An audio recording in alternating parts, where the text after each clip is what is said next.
Hey guys, subscribe for daily content. And if you're shopping for gear, make sure you check out the description for the newest items at some of the very best online retailers. There's also links for some of the items that I personally recommend. Thanks!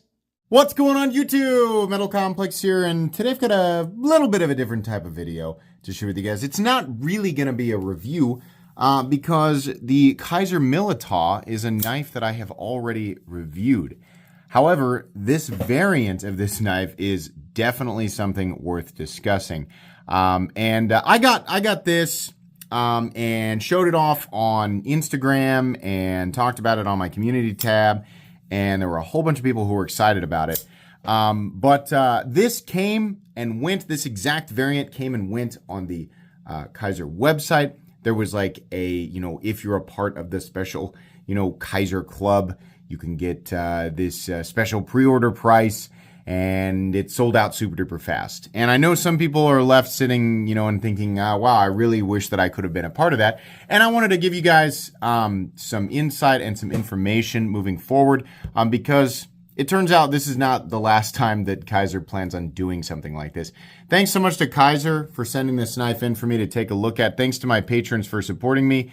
And please make sure to follow me on Instagram at metal_complex. The Kizer Militaw is, I keep wanting to say cormorant, which I am sure that I'll say at some point. I don't know why. But this is a really great model by itself. Like, the standard model is very, very good. So you should check it out, right? Even if you can't get this version. Maybe you don't like how this looks. That's great. First question, is it actually DLC? Yes, it is. It's absolutely DLC. This is very cool. Now if you don't like knives with black coatings or shiny black knives, and you won't be into this, but for those of you who are new and you're just wanting to get some more information, or maybe you've been around for a bit and you have already decided that you like the shiny DLC, this is a big deal right now because the shiny DLC stuff, when we saw real DLC for I don't know how many decades it's been, it was always a flat black. Right? Best case scenario, it had a little bit of satin post, slightly more reflective. Getting this near mirror DLC, this is a very new thing. And up until very recently, it was reserved for much higher price points. So the fact that we're getting actual DLC at this price point is pretty cool when it's being polished like this. On top of that, the Kizer Militaw, wonderful knife, wonderful action. A lot of people like it. You're getting this guy in S45VN, which is cool because I think the original was either 20CV or S35VN. And we got a black titanium frame with the purple fat carbon inlays. Just a really, really cool combination here. And I took one look at this and I was like, the implication here is that Kizer can do this now and will do this for other models. That's great. I talked with them immediately after this arrived. And I said, this is great. People are going to love this. Are you going to do it on more stuff? And they said yes. So this is my suggestion to you. Kizer has an Instagram page. They have a Facebook group. You need to be a part of that stuff. I saw a lot of people saying, like, I don't know how I missed it. How do I get this price? I want that. Follow them on Facebook. Follow them on Instagram. Right? Some people don't like to do that. Some people want to gripe about whatever. Have your thoughts about it. Like it, don't like it, it's whatever, right? It's your world. Those are factually the ways that you get informed about this stuff, and apparently how you get some of these discounts on their website. That being said, the other side of this that I want to talk about is even without the discount, the price on this, the thing that I think a lot of people are missing was the regular price, which apparently is still something that is coming down the road. Like these, this specific combination of things will be available for people to just buy retail. I'm sure the next group will sell out, right? But if you stay updated, you stay informed, then you'll be one of those people who's ready to go when they drop, right? Like it or not, that's just how it's going to be for a little bit until this type of configuration becomes regularly available. Welcome to the knife world. It's been essentially the same thing for, 2 decades, right? That's just how it works. Things are popular and hard to get for a while, and then when people, the masses lose interest, they become easier to get your hands on. But the retail price for this combination is about $219. Yeah, the 175 was an amazingly ridiculous price, right? And congrats to the 30 or so people who got their hands on it for that. But 219 is also extremely competitive. I mean, how many other titanium? Yeah, it's made in China, right? But how many other Chinese titanium frame locks with purple fat carbon and, polished DLC coated S45VN are out there for $219? The closest anybody's coming right now is Kunwu, right? Now, understandably, a lot of times they do shiny DLC and you're getting Van Axe or something like that. It's a little bit more money. But wow, that's pretty amazing. Pretty competitive. Honestly, I don't know about you, but if I paid $220 for this, I'd be pretty happy. We're just not seeing this. But I think we're about to. I think the age of the shiny DLC, it's like I said in a recent live stream, is upon us. We're going to start seeing this. This is obviously information that's being passed around, right? I mean, there's a lot. All of a sudden, we got other Chinese OEMs who are able to do this, and we're going to start seeing more and more, right? So, if you're in a situation right now where you're like, I want one of these look so cool, but every time I, have the funds to do it, they're not available, or they drop and I don't hear about it and then they're gone. Don't worry. Because it's going to work the same way that literally every other popular thing, every other popular drop has ever worked, right? For a while, it's difficult, and then eventually it becomes available. And it looks like Kizer, not only can Kizer do it, but holy moly, they've mastered this. This is awesome, right? What's the benefit to DLC? I keep wiping this blade off. Oh no, it's not even me. I was like, man, am I like spitting on it that aggressively? What's the deal with DLC, right? You can get a black coated blade on Amazon for $20. Yeah, you can get a blade that is the color black, but it is not the same thing. Those knives will, I don't know, you go out and, I would say a light afternoon of medium cutting will rip that paint right off the blade. It's nothing, it's paint, right? That's a level 0 coating. And there's a whole bunch of different types of level 0 coatings. Those are bottom tier Amazon coatings. They're your gas station coatings. If you have ever owned a super duper tactical police force 9000 Smith & Wesson seatbelt cutter, whatever, blah, blah, blah knife, that's paint. It's also likely coated 7CR17 MOV, which is an absolute garbage steel. Those types of knives, right? That's just bottom tier. Like they'll cut. It's made of metal and it's been sort of shaped in it's a blade shape, so it'll cut. But that's like the bottom tier stuff. You go up to like your titanium nitride coatings, and those are kind of, you get some corrosion resistance, right? And then you get like your more serious coatings, right? There's this whole gray area. There's absolute garbage. Then there's this big gray area of kind of these light benefit coatings. Then you get up into the serious coatings, Cerakote, PVD, right? And these are kind of, right around the same territory. PVD generally considered a more durable coating. And then a huge, like 4 or 5 leaps and bounds up, you get DLC, which is able to be polished, is ridiculously scratch resistant. If you guys go back and watch my video of testing the Kunwu DLC, trying to use a bit to scratch it, you can't. It takes a lot more than that to scratch it, right? These coatings are insanely hard. They are substantially more durable than Cerakote or PVD. It's also offering additional corrosion resistance, a massive amount of additional corrosion resistance, and when it's polished, you don't get the same drag. Now, I had some people DM me and they said, "Hey, I took a bit. I got a Spyderco knife that's DLC coated. I've heard Spyderco does a great DLC. I took a bit and tried to mark it, and I marked my blade all up. It just scratched the beans out of it." You didn't actually scratch the blade or the coating.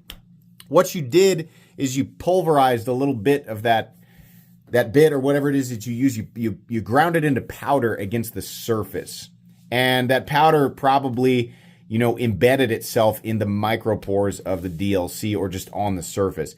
If you do a good job of scrubbing on it, it'll actually come back out. It's not likely, unless you're out grinding the thing into your driveway, it's not likely you're actually scratching the DLC surface. I don't mean to imply that DLC is impossible to scratch, because it is absolutely possible, right? It's just unlikely if you're cutting normal things like with a knife. But on a chalky DLC, like what you normally see with Spyderco, it's much easier to see those marks on the surface, because you're sort of like pulverizing this material into the DLC. Whereas on the polished surface, it's definitely not going to be the case. It's much harder for it to sit on the surface, and it reduces drag versus the chalky DLC or the matte DLC. It's a much more slippery surface. So this is really cool. This is about as premium of a coating as you can possibly get, and it does add benefit. So it'll be really cool to see this, hopefully, given that Kizer works with CPM 3V and Rex 45 even. So it'll be really cool to see if they do this type of coating on a CPM 3V or Rex 45 blade, where it would be massively beneficial, right? Making up for a lot of what the steel doesn't offer. I'm really happy that we're starting to see this. I really don't care who does it first. But whatever this, if this information on like how to do this shiny DLC is being passed around or figured out, right, by various OEMs and various companies, I would say the faster this happens, the better. Because this is the type of thing that is only a lot of people who don't know better will say, "Oh, it's a gimmick. It's just shiny." It is absolutely not a gimmick. It's a hugely beneficial thing for certain knives and certain compositions, right? Certain people that need this type of stuff, and also it's adding a layer of value, in an area where we keep seeing prices like creep up without any major difference, right? And so people, you might say, well, if you don't need it at all, then you're just paying extra money for something that you don't need in terms of, utility. Well, as an enthusiast collector, I pay for things all the time that I don't necessarily. I personally, day to day in my life, I don't need a, near mirror DLC coating on a stainless steel for the test I'm doing. But do I feel better about it, for the money that I'm paying? In this case, $219. Oh yeah, definitely, right? So we're getting that additional layer of perceived value, and in some cases literal value, depending on who's using it and for what. In a world where prices are creeping up and we're not necessarily gaining much benefit, I think that's really, really cool. And I think it'll cause a little bit of competition, right? Other companies will definitely have taken notice of how popular this guy was and how people were just scrambling to buy it, right? So it's nice when we have this type of thing. If other companies are able to do it and there's some competition created, oftentimes that means prices come down to get competitive, and it's, it benefits the community. It might take a little bit for that to work itself out. I'm just guessing, right, based on what I've seen as a content creator, as a knife collector over, I guess a YouTube content creator for 6.5 years and a knife collector for about 15.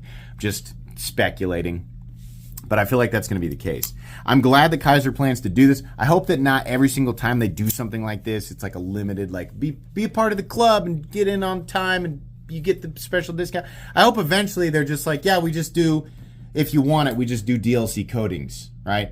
Because their old coating was, as far as I'm concerned, a lot of their coatings on especially on their cheaper stuff, it was just paint, right? So this definitely, I think, is something that I think is a lot better. That's really all I wanted to say. I mean, if you want my thoughts on the Cormorant, I should have said this at the beginning. Well, I did. I said I've already reviewed it, so you can check out the review, right? If you've been sitting here this whole time waiting for me to review this knife, it's like I said at the beginning, I'm not going to review it. I've already reviewed it. You can check out the original review. But I'll go ahead and just give you guys some measurements, some specs here. This new guy, coming in at just shy of 8 inches, about 7.85 inches. Blade length is coming in at about 3.35. Cutting edge also about 3.35. Weight on the, I keep wanting to say, I don't know why I want to say Kizer Militaw on this guy, 3.95 ounces. I've been carrying this guy and using it, and not anything crazy, but that DLC really does hold up. This is really great. Big fan of S45VN. So I'm excited to see where Kizer goes with this. Excited to see how quickly they make this like more plentiful, because Kizer, in my opinion, what we've got here is lint. This thing's just attracting stuff like crazy. In my opinion, it's better to, instead of like slowly rolling out special edition DLC knives, it's a much better idea to find a way to implement this DLC coating on some of your most popular stuff as quickly as possible and just make it readily available. Because not only will this be attractive to, new customers, it's also going to be a reason for old customers to buy another Kizer. So I would be putting this on everything in a knife world where we have, your general choices for coatings and aesthetics, when it comes to the blade are flat black, tumbled black, belt satin finished, hand rub satin finished, tumbled with semi-reflectivity, or people pay a whole bunch more money for like a high polish satin finish, I guess. That's kind of the general spectrum that we see. And then you got your different colored Cerakotes and blah, blah, blah. But this coating, while it's not necessarily for everybody, it is a unique finish. It's something that's wildly different from what we normally see. And these types of things generally attract people, quite a bit. So we can keep the price down on this stuff. The Cormorant, this is a great, see, I told you I'd do it. The Militaw, great example of a great knife. Beautiful, real DLC finish. Premium materials for a totally reasonable price tag. This is a great release. And I think that this knife, we should remember as the community to set a good bar for what we should expect for the money, right? It should always be used as a reference. Hey, you're trying to charge, like for example, you don't want to get on Kunwu and say, well, Kunwu charged $300 for their Padre in shiny DLC and titanium. Yeah, but that's Vanax. So let's remember there's variables, right? Apples to apples. But when new companies start coming out with their own shiny DLC, right, we should look to the Militaw in this case. Hey, remember when Kizer released their first one for $220? This is where we should we should hold that pricing standard, right? We should use this as a point of reference because this was very, very good. So Kizer, keep it coming. This is great. Somehow I turned this into a 17-minute video. But I'd like to hear what you guys think. Leave your comments down in the comments section for me and everybody else to read. That's going to be it today. Like I said, the Militaw will be linked below, but don't expect to find this exact knife right now. You can check, right? But they went pretty quickly. Please make sure to follow me on Instagram at metal_complex. If you enjoyed this video, leave a like. If you'd like to check out my other content, I do, of course, have lots of videos of knives that are either expensive or inexpensive that I do or don't like, so check those out. And if you enjoy all my content, go ahead and click on that Metal Complex logo right there and subscribe because there's definitely more coming. Thanks again for watching, everybody, and have a great day.